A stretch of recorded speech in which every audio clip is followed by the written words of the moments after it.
Bom, então eu quero agradecer, né, imensamente vocês por nos concederem esse tempo, né? O professor Dante estava falando da correria do dia a dia e a gente entende. Eu já até pedi desculpa para ele, Fernando, vou pedir para você também, da minha insistência. Mas a Juliana está fazendo uma pesquisa e está utilizando os livros didáticos de vocês, que são utilizados aqui no nosso município, né? Aqui em Palotina, toda a rede municipal utiliza aquela coleção da Apis Mais, que vocês são os autores, né? E como nós estamos olhando para esse material didático, nós pensamos que a melhor forma de entender as atividades, as concepções, seria conversando com vocês, né? O que a gente tem feito nas nossas pesquisas, ela está buscando as transformações das atividades que envolvem o cálculo mental.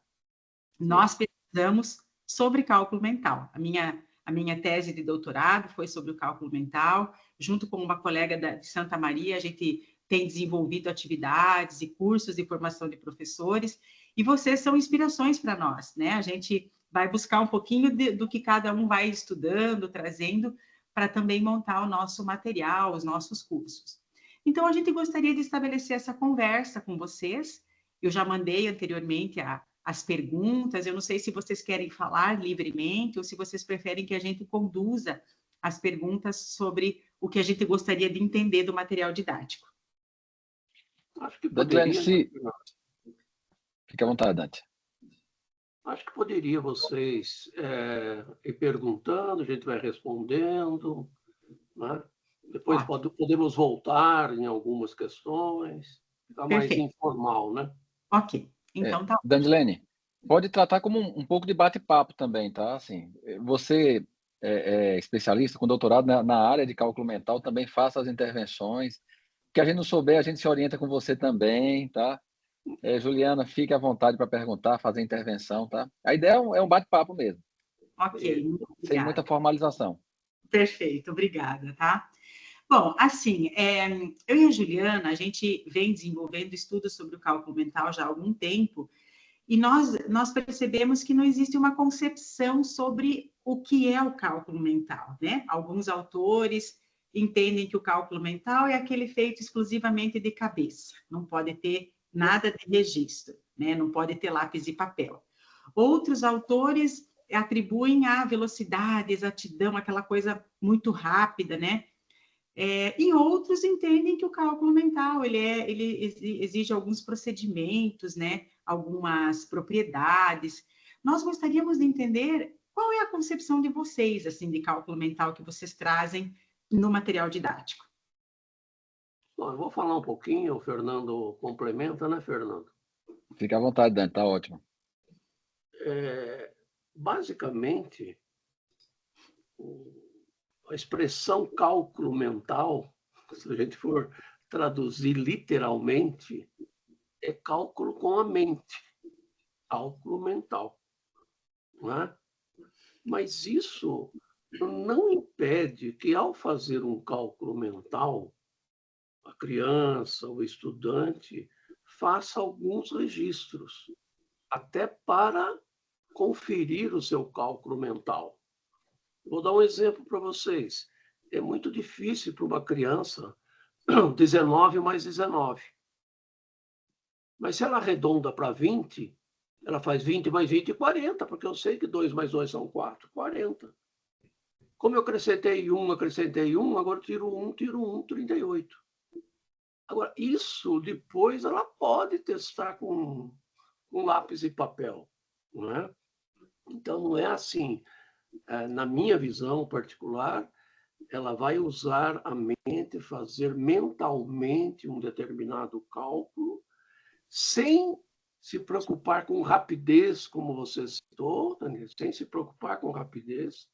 Pelo contrário, eu acho que hoje nós estamos apressando muito as crianças. E nós temos que dar mais tempo para as crianças pensarem e resolver um exercício, um problema. Então, o cálculo mental não é para ela ser ligeirinha, é para ela usar mentalmente nas faculdades dela para fazer um determinado cálculo. E nada impede que depois ela use lápis e papel para registrar, para ver se, para conferir, né? Eu acho que é mais nesse sentido que eu tenho usado a expressão cálculo mental. Fernando, vai complementando aí. Não tem muito o que complementar, não, Dante.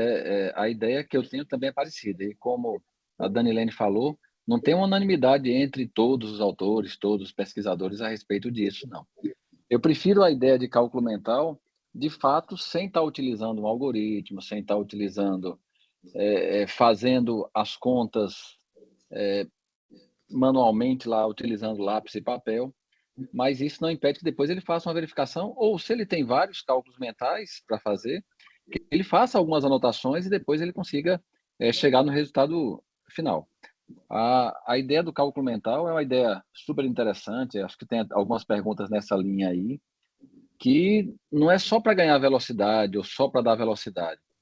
Aquilo que a gente vê, por exemplo, na internet, com alguns asiáticos fazendo aqueles cálculos gigantescos numa velocidade absurda, não é o intuito que a gente tem nos livros da gente quando a gente coloca o cálculo mental. A gente quer facilitar alguns procedimentos. De fato, quer ganhar tempo, mas isso aí não é o principal. Se o aluno vai fazer uma conta aí, como o Dante falou, 19 mais 19, sei lá, 11 vezes 13, 11 vezes 13 é uma conta complicada para o aluno. Mas ele começa a desenvolver estratégias que ele consegue aplicar essas estratégias mentalmente, até de cabeça mesmo. 11 vezes 13, como é que ele vai fazer? Como é que ele faria, Juliana? 11 vezes 13. Acho que podia fazer 10 vezes 13 mais 13, né? Exatamente. Tá vendo? É isso. Isso ajuda muito no dia a dia e ajuda muito na aprendizagem da matemática. Ajuda muito, porque nós precisamos reservar o tempo da criança para ela pensar, para ela raciocinar, para ela criar. Uhum. E não ocupar o tempo da criança em fazendo cálculos.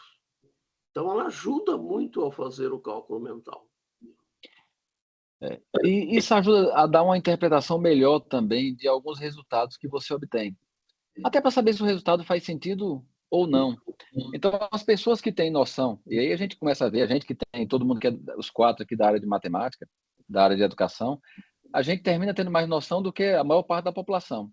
Então, quando chegam números absurdos, a maior parte da população engole. Está tudo certo para eles. Aceitam como uma verdade absoluta. E a gente passa a ter um raciocínio um pouco mais crítico quanto a isso. Eu lembro uma vez agora, de passagem, que era um prêmio da Mega Sena de 220 milhões de reais. Talvez vocês tenham visto isso na televisão. E aí a repórter e a âncora do jornal, e aí falou 220 milhões de reais no prêmio da Mega Sena. Aí a âncora falou, poxa, eu fico aqui pensando, se a gente tem 200 milhões de habitantes, a premiação é 220 milhões de reais, vai dar 1 milhão para cada um, ainda sobraria dinheiro. Então, ela não... Isso aí, se você procurar na internet, você vai encontrar e vários outros erros absurdos. Exatamente. Porque no dia a dia você não vai estar o tempo inteiro fazendo... Você pode usar a calculadora. E quando a gente está no restaurante e vem uma conta, vocês fazem a mesma coisa que a gente faz. O Dante está lá no restaurante com um bocado de gente, aí fala, a conta chegou, passa para o Dante, que ele é matemático. O Dante vai fazer o que todo mundo faz, tá? Vai puxar a calculadora do celular e vai fazer a divisão. Ele não vai perder tempo fazendo essa conta. Exatamente. Mas dá um senso crítico, ter o cálculo mental dá um senso crítico muito maior quando você tratar qualquer problema que envolva números. Exatamente. Muito bom. Olha, ouvindo vocês falarem, eu fico feliz porque eu acho que nós estamos todos no mesmo caminho, assim, né? Antigamente, quando eu fiz a minha tese de doutorado, eu estudei um pouco qual era a finalidade do cálculo mental lá no período de 1950. E essa finalidade do cálculo mental estava muito vinculada com a formação dos homens, principalmente para o trabalho, né? Então, o homem tinha que ser formado para o trabalho e ele tinha que ser bom com os números. E isso exigia dele uma certa agilidade, exatidão, velocidade com os números para aplicar, né, na atividade que ele tinha que fazer no dia a dia. Mas isso mudou, e a gente também tem visto essa finalidade tendo uma certa transformação e vem muito ao encontro disso que vocês estão falando, né? Da questão do senso crítico. Eu acho que isso já responde a nossa segunda pergunta, que era por que vocês dão ênfase ao cálculo mental nas atividades, né? Então, eu acho que o Fernando falou um pouco sobre isso, né? Exatamente. E no dia a dia, né, gente? No nosso cotidiano, para fazer troco, né? Você vai ao seu mercado ou vai tomar um lanche, na hora de fazer o troco, né? Ah, é R$19,50, eu vou dar uma nota de 50. Quanto mais ou menos eu vou receber? Ah, se fosse 20, eu receberia 30, mas é R$19,50, eu vou receber 30,50 centavos. Sabe, isso é o dia a dia que a gente está fazendo. Hoje todo mundo compra coisas à prestação. Chega lá, olha, vamos comprar qualquer coisa R$500 em 10 prestações iguais. Imediatamente ele já sabe quanto será a prestação. Aliás, ele vai comprar ou não, se ele já souber de antemão quanto ele vai pagar por mês. Então, isso é uma coisa, digamos assim, do dia a dia, o uso do cálculo mental no dia a dia, sem contar com o que nós já colocamos, né? Que desenvolve o raciocínio, ela dá uma outra contribuição no significado de aprender matemática, por que aprender matemática, né? E, nesse caso, do uso no cotidiano. No cotidiano, a maioria das pessoas que nem estudaram matemática, elas fazem intuitivamente determinados cálculos mentais antes de efetuar uma compra, um pagamento, né?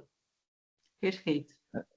Tem umas coisas interessantes quando você pega, se você pegar uma criança que tem uma situação de vulnerabilidade maior, que vive na rua, que vende pipoca, que faz alguma, ela faz contas muito melhores do que uma criança que está na alfabetização formal dentro de uma escola, muitas vezes. Agora, a parte formal também é importante. Você vai quando eu vou nos Estados Unidos, e assim, lá se paga muito com dinheiro agora, que aqui no Brasil acabou praticamente o dinheiro, né? Mas é uma coisa recente, é um fenômeno de 2 anos para cá, talvez até de 1 ano para cá, para ninguém usar mais dinheiro, ou quase não usar mais dinheiro, ou é cartão, ou é Pix e tal. Mas nos Estados Unidos se usa muito dinheiro ainda. E se a conta, por exemplo, deu R$92, você dá uma cédula de 100 mais $2, $102. Eles devolvem os $2, pegam os 100 e vão fazer a conta. Ninguém, mas ninguém mesmo, consegue fazer uma conta. Agora, tem um reflexo também que na escola, eles não estão preocupados com isso. Eu lembro de uma aluna que tinha ido para a Alemanha e o professor perguntou na sala quanto era 12 vezes 12. Ela falou 144. Ou ele perguntou alguma coisa, 12 vezes 12, 144. E o professor ficou espantado como é que ela tinha conseguido fazer esse resultado. A gente tem até uma certa cobrança um pouco maior com cálculo mental. E aí tem que ter um equilíbrio. Talvez aí entrando em outras perguntas mais na frente, mas tem que ter um equilíbrio. A gente tem pais que não querem que utilize calculadora, e a gente tem nas atividades da coleção, tem o uso da calculadora, que é também importante, e tem pais que dizem que também, por outro lado, falam, olha, o aluno não precisa nem saber a tabuada, porque ele vai usar a calculadora. Se ele também não souber a tabuada, ele primeiro precisa entender o que é a tabuada, o que é 4 vezes 5. Ah, vai ser o 5 mais 5 mais 5 mais 5. 5 parcelas iguais de 4 parcelas iguais de 5. Ele entendeu o que é, mas se ele não tiver alguma memorização, ele vai ter dificuldade de efetuar as operações. E essas operações, elas estão ligadas ao dia a dia da gente. Você quer fazer uma medida, você quer fazer uma soma, você quer fazer uma compra, está tudo ligado ao cálculo mental. Isso, eu acho, gostei muito disso que você falou. A gente tem que ter certas memórias. Se a gente não tiver algumas memórias construídas, né, nem outras operações não vão ser resolvidas. Então, nós também entendemos dessa forma. Mas agora você tocou num ponto interessante, que é a produção do material didático, né?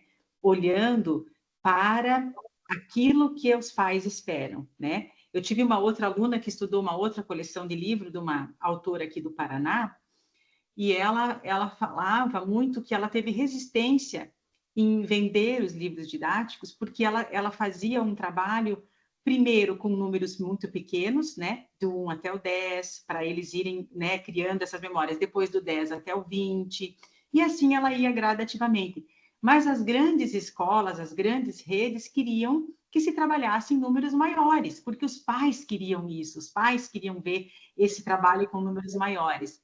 E a gente entende que o cálculo mental ele vai sendo construído de forma gradativa, né? Então, respeitando esses estágios, né? E aí você colocou uma questão interessante, como é que vocês estão lidando com isso nessa produção do material didático, né? O que o Fernando, eu até para a Juliana dar uma espiada num livro que se chama Na Escola 0, na Vida 10. Dá uma lidinha nesse livro, que o Fernando tocou bem nesse assunto, né? Tem esse livro aqui. Terezinha Carraer, lá de Recife, fez essa pesquisa, né? Foi com alunos engraxar sapato, comprar coco ali na Praia de Boa Viagem, né? E aquela criançada que vendia coco, engraxava sapato, ninguém enganava elas, não. Olha, quanto que é a engraxada? R$5. Nós 3 engraxamos. Ele dava 2 notas de 10, eles devolviam 5 imediatamente. Imediatamente. Só que depois eles foram fazer a mesma pesquisa na escola, com as mesmas crianças, nas escolas das mesmas crianças. E lá deram formalmente. 3 turistas estavam na Praia de Boa Viagem, em Recife, e foram comprar coco, cada coco custava R$5, deram 2 notas de 10, qual é o troco? Ninguém acertou. Porque existe a formalização, que ali está escrito, né? Está longe da vivência da criança. No dia a dia, na vivência da criança, ela faz isso naturalmente. Agora, já lá na escola, ela precisa ler, compreender. Às vezes, ela tem dificuldade de leitura do texto do problema, não é? Então, é importante isso que o Fernando falou aí. A questão do intuitivo, informal, versus a formalização. O que a gente propõe sempre nas nossas coleções é fazer esse caminho, abordar um assunto informalmente, intuitivamente e pouco a pouco entrando com a linguagem matemática, né? Pouco a pouco formalizando. Muito bom. Professores, assim, ó, nos trabalhos que a gente tem desenvolvido, né, olhando para o material didático e conversando com os autores, eu até coloquei na entrevista, alguns autores, então, bebem lá na teoria de Piaget, né? Agora, recentemente, eu tive uma aluna que fez um trabalho com material da Argentina e ela viu que a teoria que embasou todo o trabalho da Parra era a teoria de Verneau, de Brousseau. A gente queria entender um pouquinho quem é, se vocês têm algum embasamento, alguma inspiração em algum desses estudiosos, como é que foi essa construção desse material didático? Eu posso falar pouco quando termina? Pode. Você que sabe, Fernando. Eu queria retomar um ponto ali, e aí eu começo um pouquinho e você aprofunda. Existe uma expectativa de fato entre o que de fato que é necessário realmente ensinar aos alunos e o que os pais têm como expectativa. Fazendo uma analogia que fica muito claro, é a analogia da leitura. Se você pegar, por exemplo, a BNCC, ela fala que ao final do 2º ano os alunos devem estar alfabetizados. Então, é o tempo necessário para que o aluno esteja alfabetizado. Existem algumas escolas, existem alguns pais que antecipam essa alfabetização. Eles querem que os alunos estejam alfabetizados cada vez mais cedo. Quando essa alfabetização ocorre de maneira natural, você vai ter criança que vai ficar lendo e acompanha com o pai, com a mãe a leitura de historinha, e ele vai desenvolver a prática de leitura e vai conseguir desenvolver a habilidade de leitura por si só, ou quase por si só. Não tem nenhum problema, mas não há necessidade de fazer um forçamento. As escolas da rede privada, de maneira geral, e os pais terminam sendo um pouco mais incisivos e deixam a escola um pouco mais refém do que da rede pública nesse aspecto. Ele fala, vou tirar meu filho, vou levar a turminha inteira para outra escola. A leitura na escola da rede privada ela deve ser finalizada ao final do 1º ano do ensino fundamental, mesmo a BNCC dizendo que é ao final do 2º ano. Então, existe uma expectativa, às vezes, dos pais também, quanto à capacidade da criança entender os números. E isso aí distingue muito a capacidade de simplesmente verbalizar numa sequência, 1, 2, 3, 19, 20, mas ele não sabe nem quanto é 90. Não tem nem ideia se sair uma quantidade grande ou pequena. A gente fez isso aí de maneira gradativa, respeitando a BNCC, com algumas extrapolações, nunca abaixo. A BNCC, como o próprio nome diz, é a base. E aí a gente tem algumas coisas que a gente coloca mais. Mas a BNCC faz de maneira organizada essa competência numérica de entendimento. Vamos fazer primeiro dos números 1 ao 10, chegando no 0, ou de 1 ao 9, mais o 0. Depois, no outro sequência, 11 a 19, e assim por diante. Mas sempre tentando, principalmente nas séries iniciais, fazer a associação do que é concreto primeiro. Você pode ver, Juliana, você que deve ter dado uma olhada no livro, e você vê que tem muito material dourado, tem associação com elementos, até como os antigos faziam realmente. E depois, quando chega em certa idade, você não precisa dizer para um aluno do 5º ano, por exemplo, 27 e desenhar 27 bolinhas de gude. Ele vai entender o que é isso. Mas nas séries iniciais ele precisa saber um pouco disso aí. E aí só o comecinho aqui dos pensadores, o Dante já tinha feito essa coleção, mas assim, na minha avaliação ela bebe da fonte de todos eles, ou de quase todos eles. Então, vou falar sobre isso. Não, então fale, Dante, você tem mais propriedade do que eu para falar disso. Continua aí. Eu falo depois. E aí, se eu falar alguma bobagem, até porque a coleção, quando eu entrei, do Dante já existia, eu estou tentando trabalhar junto, tentando dar alguma aprimorada junto com o Dante, mas assim, o idealizador dessa coleção realmente foi ele. Tá? Isso há 3 anos atrás, né, Dante? 39. Então, por exemplo, quando você pega Piaget, que ele vai analisar a cada etapa, vai analisar a maturidade de cada série ou de cada idade da criança, a gente respeitou muito isso. Então, você tem a criança mais nova, ela tem uma dificuldade menor, a gente construiu, de fato, uma escadinha. A coleção, quando você vai ver, e o ensino também é feito em espiral. Dentro da própria coleção, você retoma alguns conceitos e aprofunda. E dentro, de cada volume, e dentro da coleção também acontece isso. A gente retoma, muitas vezes, conceitos de séries anteriores e também vai aprofundando. Vergnaud fala que o cálculo mental não é uma coisa isolada. Ele vai estar compartilhado com os demais campos da matemática. Então, a gente também teve esse pensamento.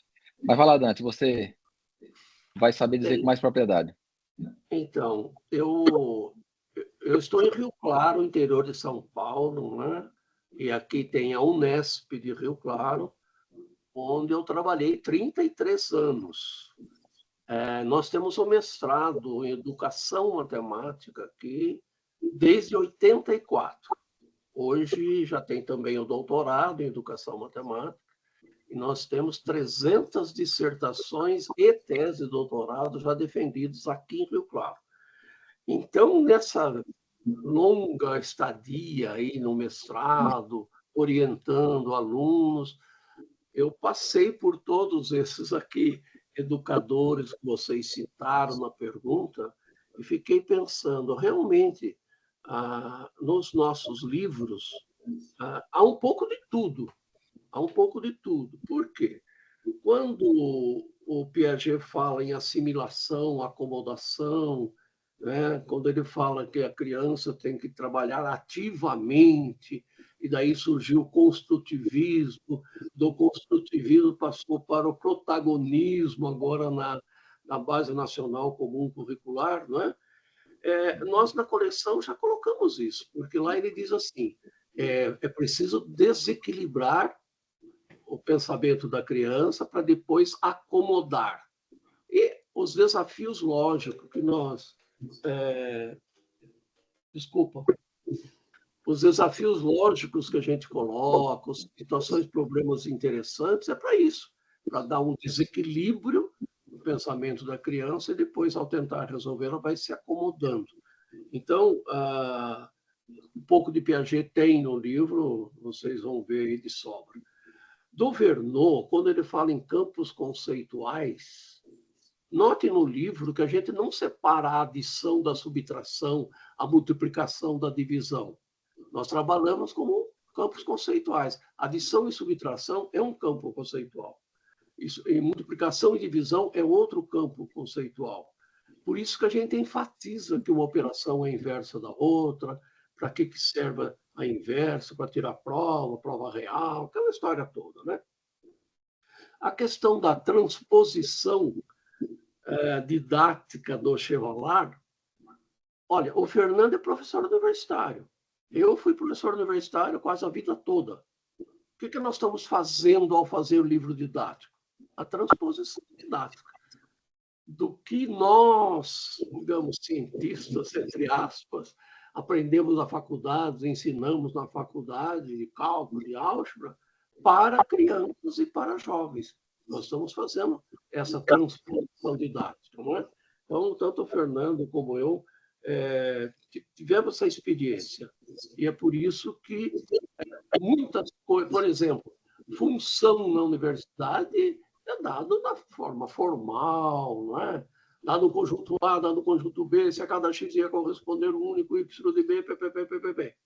Aqui no nosso livro é assim, você vai tomar um cafezinho na padaria, né? Vai comprar meia dúzia de pães. Ela pesa meia dúzia de pães e vamos no caixa pagar. O preço a pagar é dado em função do número de gramas de pães que você comprou.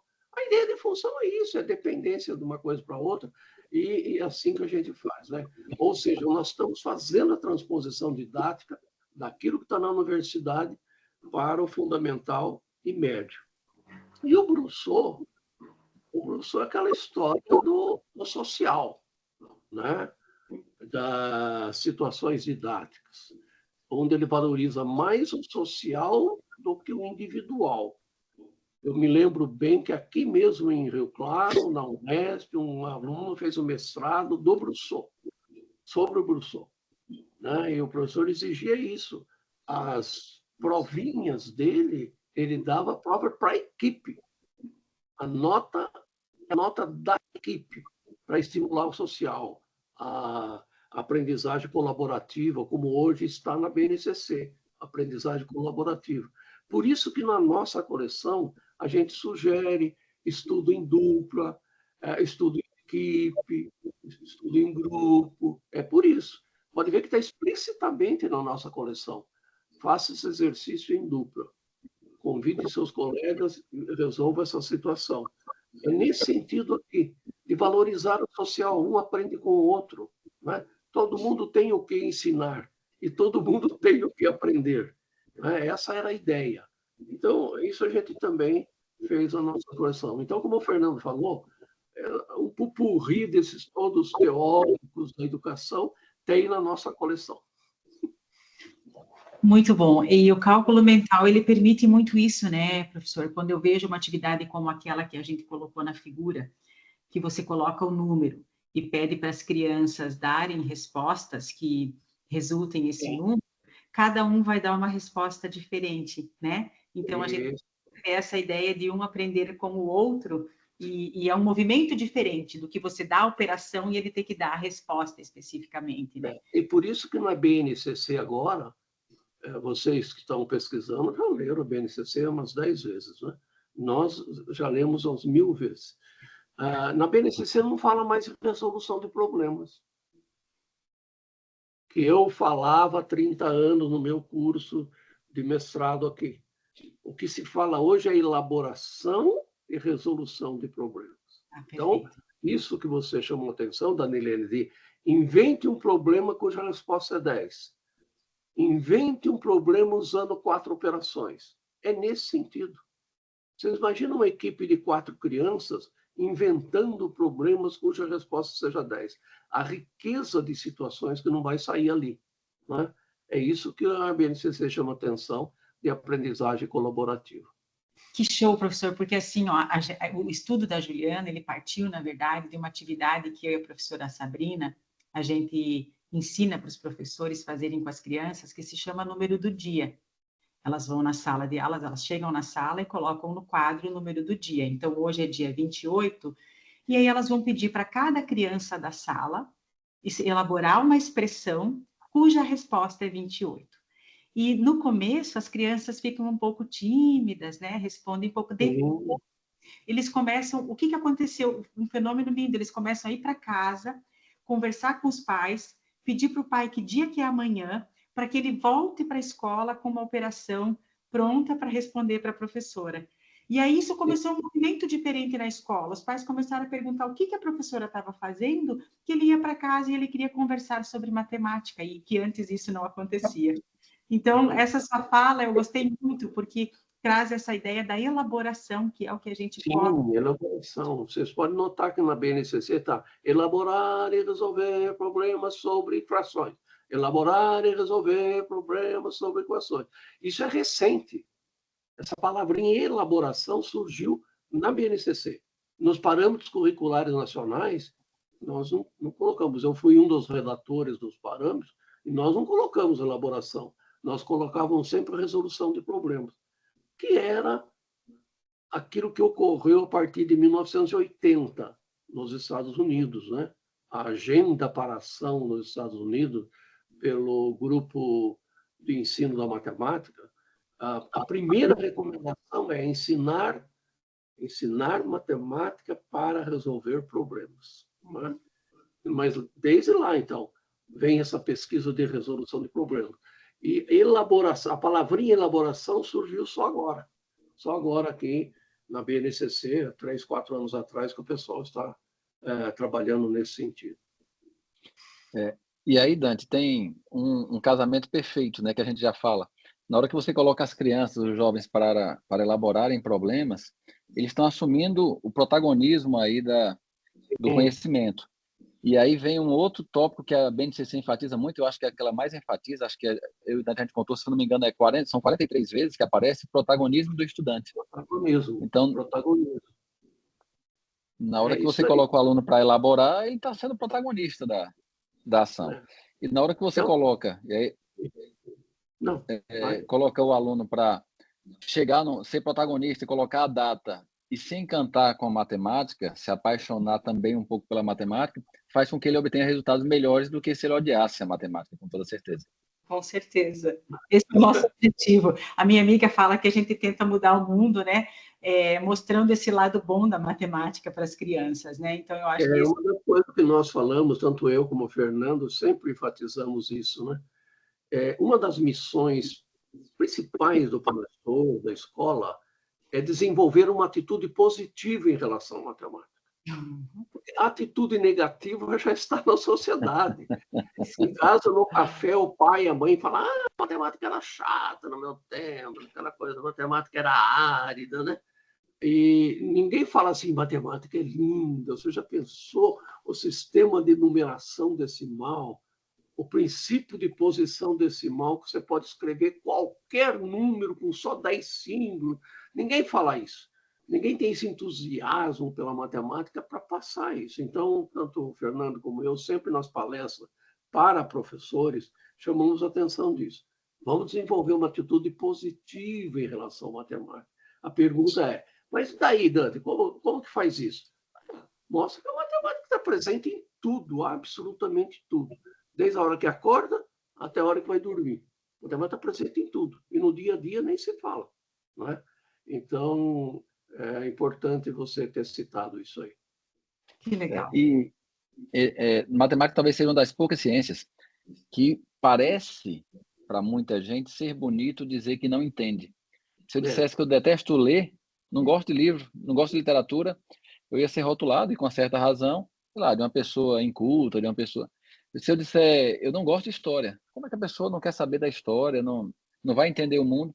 Mas se alguém está numa mesa cheia de gente, ou numa roda e fala, eu detesto matemática, vai encontrar um bocado de adeptos. Quer dizer, eu também, eu odeio, eu não sei nada de matemática, e por aí vai. Eu tenho uma experiência muito engraçada. Eu estava viajando para Belo Horizonte de avião, estava sentado do lado assim, de uma senhora. Começou a conversa, trocando um papo ali. Ela me perguntou: o que o senhor faz? Eu falei assim: eu sou professor de matemática. Ela fez: fechou a cara. Daí a conversa continuou E eu falei, eu escrevo o livro de matemática. Sabe o que ela fez? Ela virou as costas assim para mim. Então, veja como que a matemática é vista de um modo geral, claro, de um modo geral. E a gente precisa mudar isso. Como que muda isso? É na escola, em casa, né? Estimulando a criança a pensar matematicamente. Professor, eu vou ter que contar uma outra história de uma colega minha. Ela estava num lugar e tinha uma criança. Eu não sei bem certo a idade, mas era pequena, 4, 5 anos, uma coisa assim, 6 talvez. E ela estava brincando com a criança, e a criança insistindo e perguntando o que ela fazia. E a minha amiga falou assim: eu não quis falar o que eu fazia, porque se eu falasse, ia dar ruim. Mas a criança brincou, insistiu, e quando ela falou que ela era professora de matemática, a criança fechou a cara e parou de brincar com ela. Então eu me lembrei dessa história, só que começou mais cedo. É isso. Então, isso é cultural, né? Está na sociedade. A gente precisa quebrar isso daí. Né? Como o Fernando falou, o pessoal acha natural dizer que não vai bem em matemática, não foi bem em matemática. Mas não acha natural se não sabe ler alguma coisa, interpretar um texto. Né? Então, nós precisamos mudar isso aí. É verdade. Acho que nós estamos no caminho. Um parênteses aí, eu fui diretor de uma escola, fui dono de uma escola grande, devia ter, sei lá, 50 turmas de ensino fundamental nos iniciais, alguma coisa assim. Então, tinha 50 professoras pedagogas que davam aula, e davam aula de matemática, davam aula de todas as ciências, mas eu conversava com elas. E na sua maioria, elas fizeram pedagogia, e um dos motivos é porque não gostavam de matemática. Sim, sim. Não gostavam, o curso, muitas vezes, de pedagogia também não desconstrói essa imagem negativa que o aluno de pedagogia chegou. E se ele não gosta, se ele acha que não domina, se ele tem medo, como é que ele vai conseguir passar de maneira tranquila para o aluno, de maneira alegre, feliz, fazer o aluno se encantar por matemática? É um desafio enorme. Sim, Exatamente. Isso é uma coisa que, assim, a gente também, dando os nossos cursos de formação, geralmente são pedagogos, né, que trabalham no ensino, nas séries iniciais ali, e a gente percebe justamente isso. Eu já fui para essa área porque eu não gosto de matemática, então ele já vai para dentro da sala de aula ensinar um conteúdo que ele não gosta. Ele não precisa falar isso, porque os alunos automaticamente vão perceber. Então, a gente vai criando um grande problema já lá nos anos iniciais. Por isso que a gente tem visto, e eu acho que vocês também, como é importante investir nessa formação de professor, Sim, né? Sem dúvida. Ele precisa estar seguro para poder ensinar. Então, eu penso que o caminho é esse. Bom, eu queria que vocês contassem um pouco para nós como que se deu essa produção dos livros didáticos, se vocês receberam algum convite formal de alguma secretaria de educação, porque hoje vocês estão no Plano Nacional do Livro Didático, né? Como é que foi isso? Não sei se é uma coisa que vocês podem ilustrar um pouquinho para a gente. Fique à vontade, Dante. Vou contar um pouco de história. Como eu disse para vocês, nós estamos pesquisando educação matemática na universidade, né? Orientando mestrados, educação matemática, participando de congressos mundiais e nacionais, dando palestra, fazendo mesa redonda, essa coisa toda. E uma das questões que chamava a atenção de quase praticamente todos os educadores matemáticos era a qualidade do livro didático. Né? Claro, para aquele objetivo daquela época estava tudo ok. Os livros eram matemática pela matemática, né? Muito formalizados, né? Arme fetui, resolva a equação, era muito formalizado. Né? E daí, no meu caso particular, eu falei assim, bom, já que eu critico tanto essa colocação do livro tradicional de matemática, por que eu não começo a escrever um pouco de matemática para o fundamental e para o médio? E como a minha dissertação de livre docência, né, foi sobre resolução de problemas, criatividade e resolução de problemas, eu já tinha ali na minha dissertação alguns exemplos de como elaborar problemas para criança, motivar a criança, a coisa toda.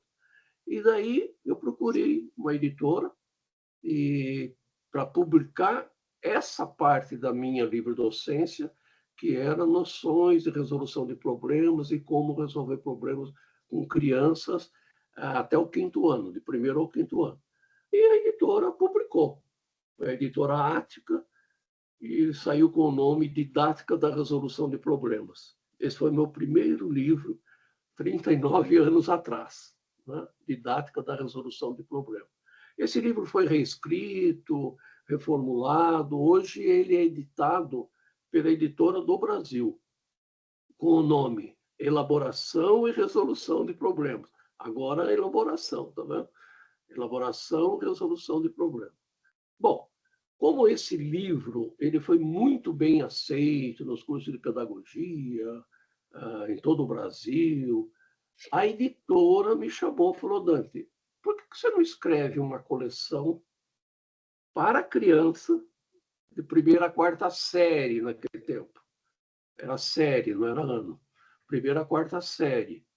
Eu falei, vou pensar assim. Daí pensei um pouco e comecei a elaborar aquela coleção que se chamou Vivência e Construção. Foi a primeira coleção de 1ª a 4ª série, hoje 1º ao 5º ano. Vivência e Construção. Foi bem na época que saiu o Programa Nacional do Livro Didático. E nós sujeitamos ao MEC a inscrição, né, daquela coleção no PNLD, Programa Nacional do Livro Didático. E foi um sucesso, porque naquela época, eu era até contra tudo isso, mas naquela época tinha as estrelas. O livro top era 3 estrelas. O livro top era 2 estrelas. O livro mais ou menos top, 1 estrela. E o 100 estrela foi aprovado, mas sem nenhuma distinção. E esse livro, Vivência e Construção, ganhou 3 estrelas. Top dos top dos top. Bom, daí, claro, uma alegria para mim, uma satisfação para a editora, mas também tem aquele lado, né? Você escreve um livro com tudo que você acha de bonito ensinar na sala de aula, mas o professor não está preparado para aquilo.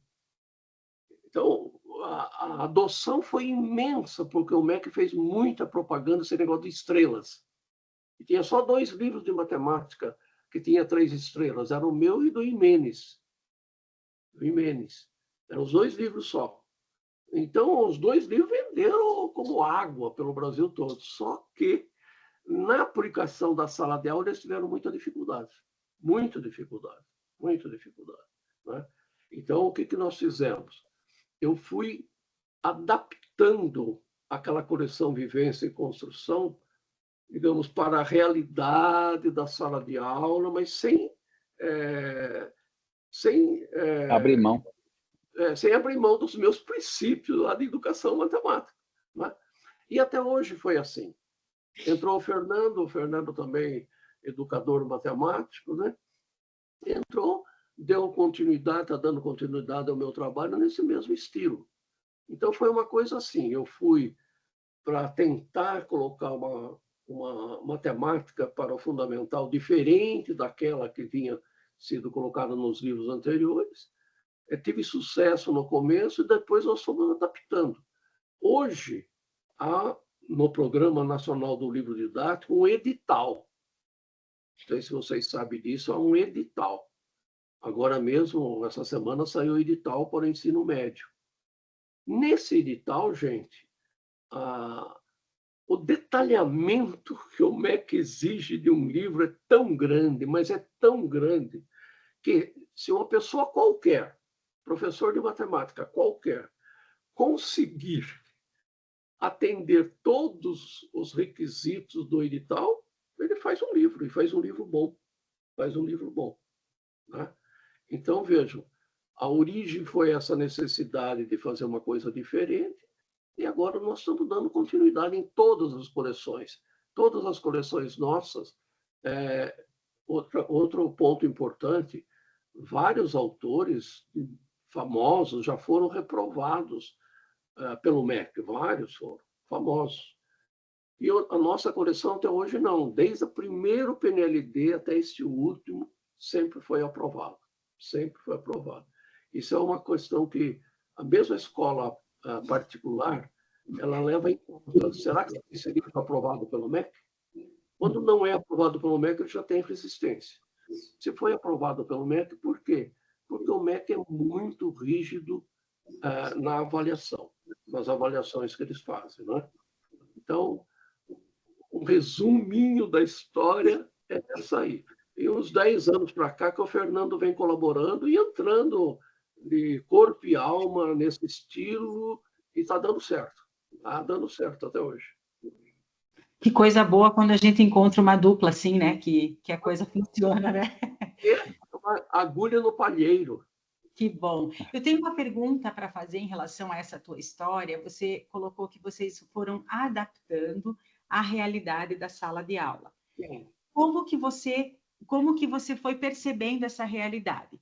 A minha pergunta é porque, assim, eu e a minha amiga, a gente também faz um material didático, e para a gente adaptar o material didático, a gente usa o feedback que os professores dão. Ah, isso está muito difícil, isso aqui vocês têm que fazer assim.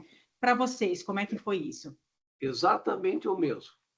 Sabe que, enquanto eu estive na Unesp, acho que durante 20 anos, todos os sábados eu dava curso para professores. Todos os sábados, cursos gratuitos para professores. Bom, e ali a gente ouvia muita coisa, inclusive essa história que eu contei. Dante, seu livro é ótimo, seu livro é excelente, mas eles falavam, os meus alunos não acompanham. Não é verdade. A verdade é que ele, professor, não tinha, né? Chegava a ter turmas de professores que nunca tinham visto geometria. Nunca. E a gente coloca no livro, desde o primeiro aninho, os sólidos geométricos, para manipular, para descobrir propriedades, essa coisa toda, né? Então, e agora também, até nos dias atuais, tanto eu como o Fernando, nós vamos dar palestra numa escola, ou vamos fazer um bate-papo assim como nós estamos fazendo. Os professores perguntam, os professores questionam. Olha, por que você não fez isso lá no 5º ano e só fez no 6º? Por que você fez no 6º e não fez no 7º? Isso é muito difícil para a criança. E a gente vai anotando tudo isso. Como com a editora nós temos o compromisso de cada 3, 4 anos reescrever o livro, reformular, daí a gente, com essas anotações, a gente reformula o livro, né? Eu tenho uma historinha até para eu conto de vez em quando, não sei se temos tempo ainda, Claro. uma historinha assim, lá em Natal tem a escola CEI, C-E-I, CEI, excelente escola. Adotou meu livro muitos anos, desde a vivência e construção, depois aprendendo sempre matemática, até o APS agora. Adota o livro. Daí eu cheguei lá, uma professora, uma coordenadora, falou assim para mim, Dante, eu quando falo metade e quando falo para dividir por 3, eu já ensino meio, eu já ensino 1/3. Quando eu falo para dividir por 2, quando falo para dividir por 3, eu já ensino metade e ensino 1/3 parte. E você deixa isso só para o 4º ano, quando você vai ensinar frações. Eu levei em conta aquilo. Na próxima, claro, na próxima reformulação, o que eu fiz? Na divisão por 2, já falei da metade da laranja, que havia um outro jeito de representar a metade, né? Não formalizei frações, mas falei tudo de frações sem formalizar. E também terça parte. Daí saiu no livro. Daí eu fui visitar a escola. Cheguei lá com o livro aberto naquela página. Mostrei para ela assim. Ela falou, isso aí é minha ideia, isso eu que fiz. Até ela brincou, falou, quero direitos autorais, porque fui eu que dei essa ideia. Então, para vocês verem que a gente leva em conta o que os professores falam. Como você falou que faz isso aí, isso é essencial, ouvir o professor. Muito bom. Dante vai falar alguma coisa? Quer complementar? Acho que é isso, né? Ok. Eu acho assim que vocês praticamente responderam tudo, você falou das figuras e tudo. Eu só queria fazer uma última pergunta, tá? Eu vi que com relação à figura também que eu tinha curiosidade, como que vocês então entendem essa relação entre o trabalho do cálculo mental com o algoritmo? Como que é então essa visão do algoritmo? Vocês também vão introduzir ele em algum momento? né? Como que fica isso nesse processo? Você quer falar um pouco, Fernanda, que eu falei bastante? Depois eu Tá, falo. eu falo um pouquinho e você complementa. Eles não são mutuamente exclusivos ou excludentes, tá? Ter um não quer dizer que a gente não tem o outro. Pelo contrário, eles são complementares. O cálculo mental, ele ajuda no algoritmo. A gente, quando vai fazer aplicação de algoritmo, da sistematização, fazer uma divisão, pega lá o algoritmo de Euclides, vamos pegar uma soma da forma tradicional que é feita. A gente utiliza tanto o cálculo mental quanto a sistematização, que é o algoritmo. Se a gente não tiver um algoritmo, a gente fica incapacitado de resolver problemas maiores, mais sérios, mais difíceis. A não ser um gênio, eu já tive aluno que você fazia assim, 425 vezes 89, na mesma hora ele respondia. Mas era um menino que tinha um dom e trabalhou muitos anos isso aí. A gente vê lá naquele programa do Luciano Huck, Pequenos Gênios, alguma coisa assim. Isso. Existe uma diferença, abrindo um parênteses aqui, entre saber fazer conta e saber matemática, e ser um bom estudante de matemática. Então, às vezes, o aluno é muito bom de conta, mas isso não quer dizer que ele vai ser bom de ter uma boa interpretação, de achar uma boa solução. Mas saber um pouco de cálculo mental é importante, assim como é importante saber os algoritmos para poder sistematizar e resolver problemas mais complexos. E hoje a gente entende que também tem outras habilidades, e até tem na BNCC, como exemplo, a cultura digital, que é uma das competências da BNCC, e aí a gente saber trabalhar com calculadora, com planilha eletrônica, com GeoGebra e por aí vai. Então, assim, o algoritmo e o cálculo mental, eles não são separados, eles são complementares. E os dois são importantes. Não dá para você conseguir resolver problemas, é porque o cálculo mental, ele não é simplesmente fazer conta. Ele amplia o raciocínio lógico, ele aumenta a possibilidade de saídas, tá? De você encontrar soluções. E aí, quando você alia um cálculo mental, um raciocínio lógico e também o conhecimento com algoritmos, vai ser muito mais fácil você resolver problemas, não só de matemática, como era antigamente, era matemática pela matemática, matemática pura, como que a gente quer hoje. A gente quer uma matemática necessária para resolver problemas do cotidiano. Não adianta saber resolver problemas sérios de matemática e não conseguir resolver um problema do dia a dia que precise de matemática. Tinha um pontozinho que eu ia comentar, mas já eu lembro e complemento. Mas vai lá, Dante. É isso, o que o Fernando falou, endosso acima e embaixo, não preciso falar mais nada, mas é importante tanto o cálculo mental como o algoritmo, ainda mais hoje. E o Fernando é um pouco especialista nisso, ele não falou, mas ele é especialista nisso. Hoje, nessa questão de programação, né, na área digital, só se fala em algoritmos, só se fala em algoritmos. E o que é isso intuitivamente para uma criança? É um esquema que você vai passo a passo, num número finito de passos e chega a um resultado. Esse é o algoritmo da adição. É passo a passo. Você vai fazer a adição das unidades, das dezenas, das centenas, fazer as trocas correspondentes. Então, passo a passo, você chega a um resultado. Então, essa questão de ensinar os algoritmos da adição, multiplicação, divisão é essencial para que, quando ele chegar lá no ensino médio e o professor falar em algoritmos de programação, ele sabe já o que é o algoritmo. Isso é muito importante, né?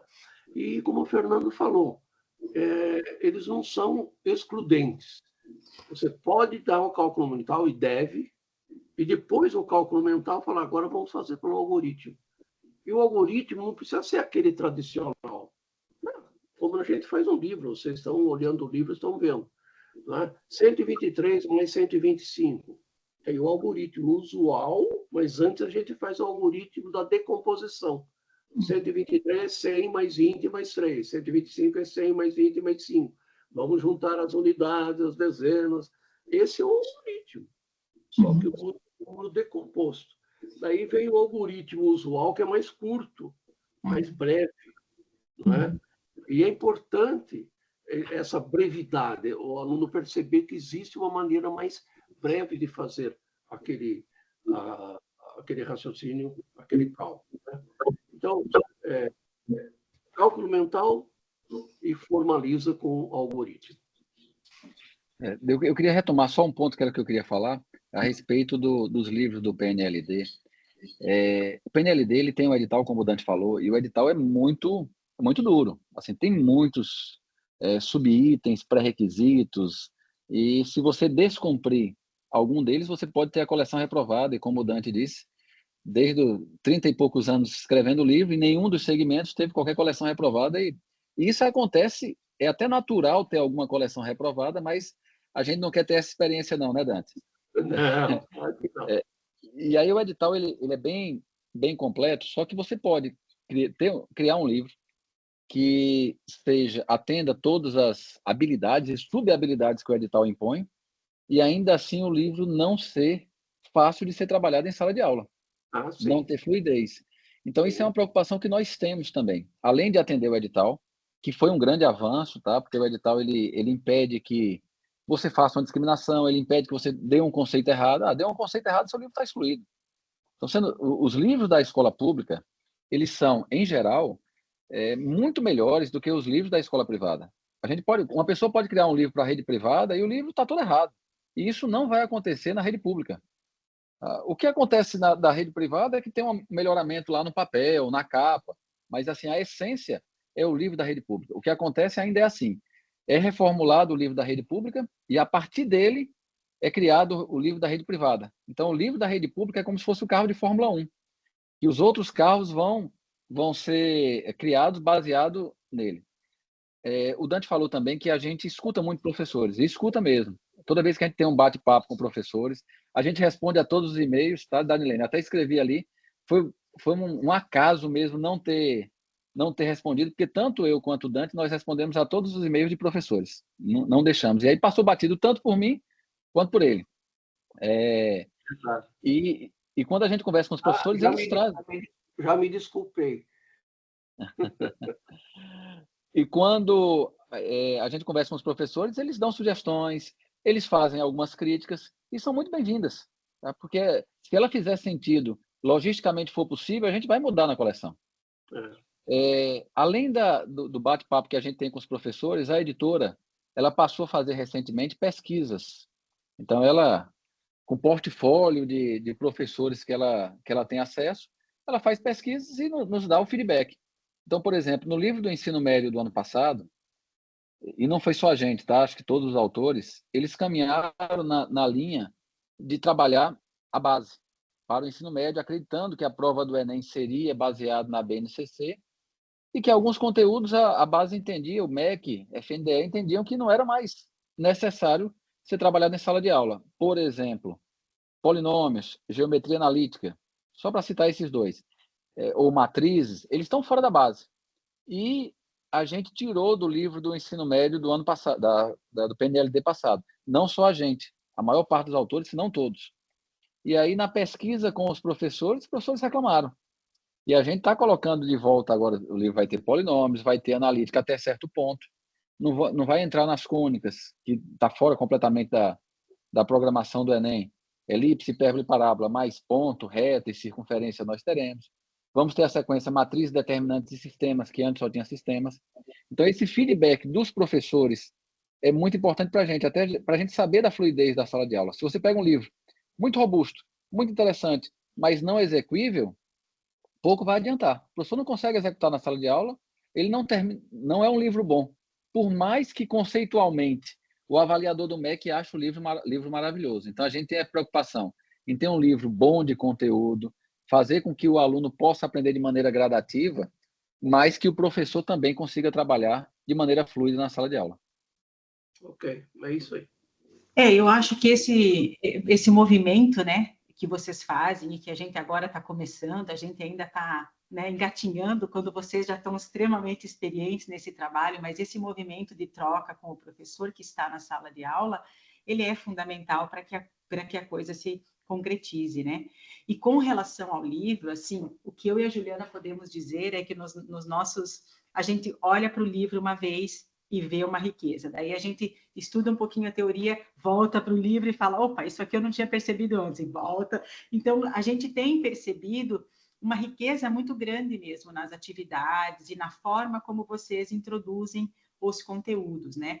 E hoje esse bate-papo, assim, clareou, abriu, assim, eu fico pensando que, na verdade, a gente deveria ficar só nessa coleção, porque senão o mestrado não vai dar conta de tudo que eu e a Juliana temos para fazer a partir dessa conversa, sabe? Então, não sei, Juliana, se você quer fazer algum comentário, porque só a prof que falou e você ficou quietinha, né?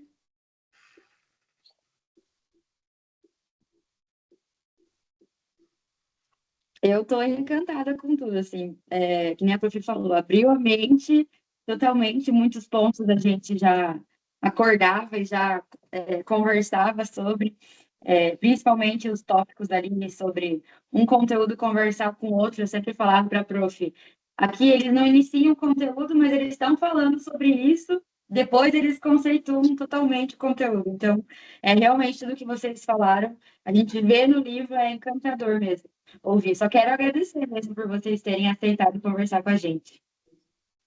Ok, Isso. olha. Então, assim, professor Dante, professor Fernando, eu diria que isso aqui não foi nenhuma entrevista para mim e para a Juliana, foi uma aula magna, assim, a gente Não, foi um bate-papo.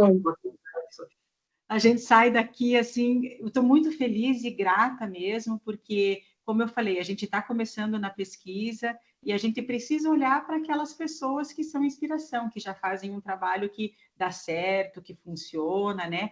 Então, eu acho que nós estamos no caminho e agradeço imensamente vocês terem disponibilizado esse tempo para nós. A gente se coloca à disposição, claro, o dia que eu puder retribuir de alguma forma.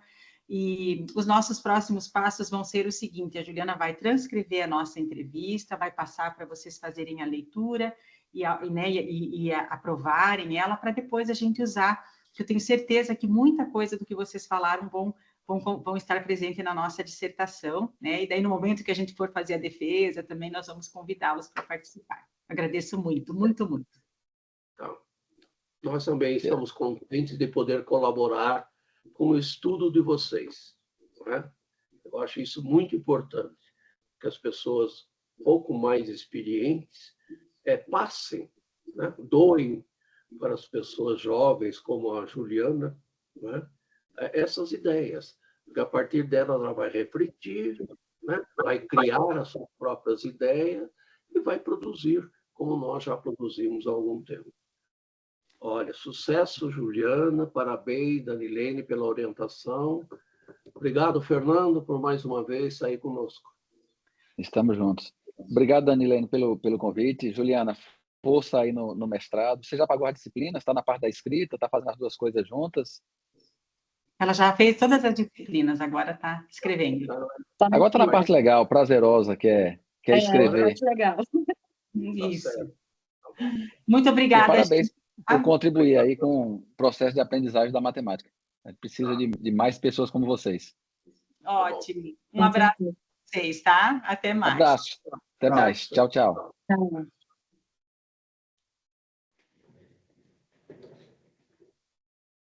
Juliana, só um pouquinho. Eu vou parar a gravação. Tá. Você dá 1 minuto para sua professora fazer xixi? Com certeza, professor. Já vem.